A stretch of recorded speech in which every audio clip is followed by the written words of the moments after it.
Mikaela sedang sistem penurunan tradisi yang memakai paling terlebar hijab. seluruh dunia. Iya, tapi memang kalau kita bisa lihat ya, Mbak Leni, anak muda sekarang nih gimana tanggapannya Tadi dengan bisa gitu. seperti desain yang didesain sama Leni sendiri dan juga banyak desain-desain yang lain. Ya karena aku juga punya anak remaja ya, banyak berinteraksi dengan mereka. Ya mereka sebenarnya senang banget dengan kain-kain tradisional Indonesia kalau mereka mengenal dan tahu ceritanya. Makanya sebenarnya di sini yang kita kurang adalah itu ya, komunikasi ke anak muda. Betul, bahwa kain ini seperti ini, prosesnya, sejarahnya begini.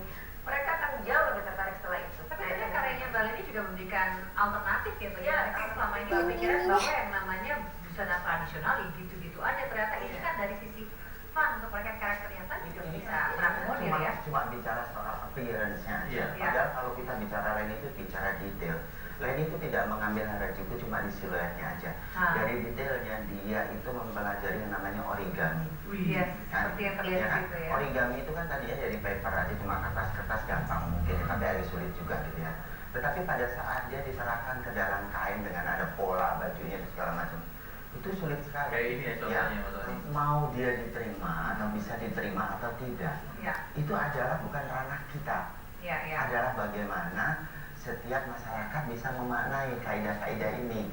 Oke, jadi kan memang yang tadi dikatakan bahwa seorang desainer itu harus one step ahead selalu kreasi. Nah, Leni Agustin sendiri melihat untuk kedepannya ini bagaimana nih trennya? Apakah akan semakin banyak fokus kepada kekayaan Nusantara kita dari untuk karya daripada Mbak Leni sendiri, dan dari segi karir juga ada rencana apa lagi nih yang belum tercapai?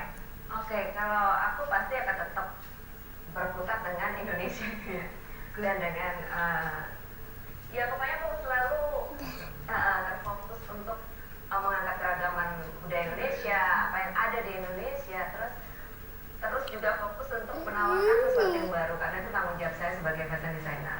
Dan kalau karir yang belum tercapai mungkin ya untuk mendaftar lain atau pasangan calon lain yang mendaftar, Pak?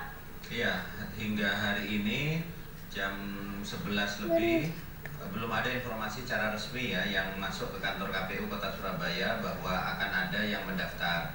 Tapi kita tetap akan menunggu hingga jam 16.00 nanti sore hingga ditutupnya masa pendaftaran ini.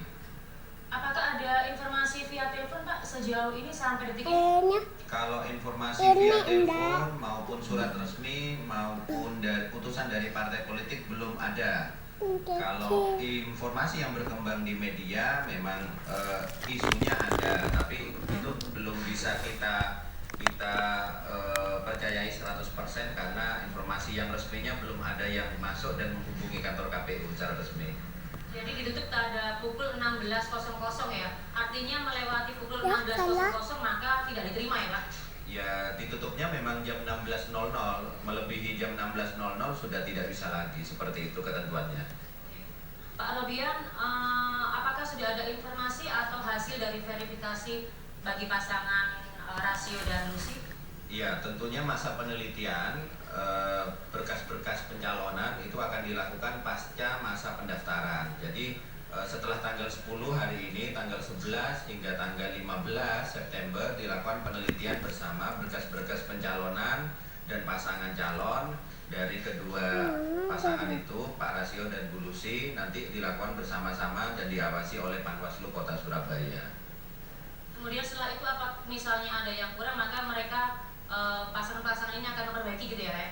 Iya, pada pendaftaran kemarin tanggal 8 September memang Bu Lucy hanya kurang satu berkas saja, yaitu surat keterangan tidak dalam dinyatakan pilot dari pengadilan yang hanya kurang satu saja dari semua berkas yang disampaikan seperti itu. Pak Robian, ini kita melihat bahwa proses masa pendaftaran ini panjang sekali, Pak ya, sampai 4 tahap begitu ya, sampai hari ini. Apakah ini mengganggu proses selanjutnya, misalnya masa kampanyenya? Ya, tentunya memang kondisi yang ada di Surabaya itu kita bisa saksikan